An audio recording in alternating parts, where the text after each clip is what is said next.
আজকে বানিয়েছিলাম homemade cold coffee. যখন তখন কোল্ড কফি খেতে মন চাইলে তো আর রেস্টুরেন্টে যাওয়া সম্ভব হয় না, এই জন্য চেষ্টা করলাম বাসায় কোল্ড কফি বানিয়ে ফেলার। যেহেতু কোল্ড কফির জন্য দরকার আমাদের কফি, চিনি, দুধ, এগুলাই মেইন ম্যাটেরিয়াল। তো এই তিনটাই যেহেতু আমার ঘরে ছিল আর সবারই থাকে অ্যাভেলেবেল এই তিনটা জিনিসই, তো এই জন্য ভাবলাম বাসায় বানিয়ে ফেলি। বাহিরে তো আর সবসময় যাওয়া পসিবল হয় না, তার চাইতে বাসায় বানিয়ে নিজের ইচ্ছাটাও পূরণ করে ফেলি। তো যেই কথা সেই কাজ, চলে গেলাম কফি বানাতে। এখানে কফি পাউডার দিয়েছি, তার সাথে দিয়েছি চিনি, তার সাথে একটু পানি দিয়ে নিয়েছি। তারপরে হচ্ছে গ্লাসে একটু কফিটা দিয়ে নিয়েছিলাম 1 চামচ, যাতে একটু কালার হয় সেই জন্য, কিন্তু দেখলাম ওটায় কোনো লাভ হয় না। তারপরে কি করলাম, ব্লেন্ড করে ফেললাম ওই পানি, চিনি আর কফি যেটা মিক্সড করেছিলাম সেটা ব্লেন্ড করে একদম ক্রিমি বানিয়ে ফেলেছি। তারপরে 2টা গ্লাস নিয়েছি, সেখানে বরফ দিয়ে দিলাম পরিমাণ মতন, মানে আপনি যতটুকু ইচ্ছা ততটুকু দেবেন। এরপরে হচ্ছে আমি বরফ দেওয়ার পরে দিলাম হচ্ছে দুধ।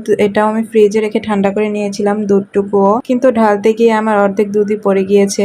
যাই হোক, সমস্যা নেই, এরকম অ্যাক্সিডেন্ট তো হতেই থাকে। তার উপরে দিয়ে দিলাম ক্রিমি করে রেখে দেওয়া, যে এই কফিটা আমি ক্রিমি করে রেখে দিয়েছিলাম সেটা দিয়ে দিলাম তার উপরে দিয়ে দিলাম একটুখানি কফি পাউডার। যেহেতু আমার ঘরে চকলেট সুগার নেই, মানে সরি চকলেট সিরাপ বা চকলেট পাউডার, ওগুলো আমার ঘরে নেই, এই জন্য আমি একটু কফি পাউডারই দিয়ে দিয়েছি। তারপরে হচ্ছে এই হচ্ছে আমার মেইন লুক, দেখেন কত সুন্দর দেখা যাচ্ছে। এটা আসলে খেতেও খুব ভালো হয়েছিল। আমি মনে করি বাহিরের 150 টাকার কফির চাইতে এইটা খুবই ভালো হয়। বাসায় বসে যেটাই আপনি তৈরি করবেন সেটাই আমি মনে করি স্বাস্থ্যসম্মত।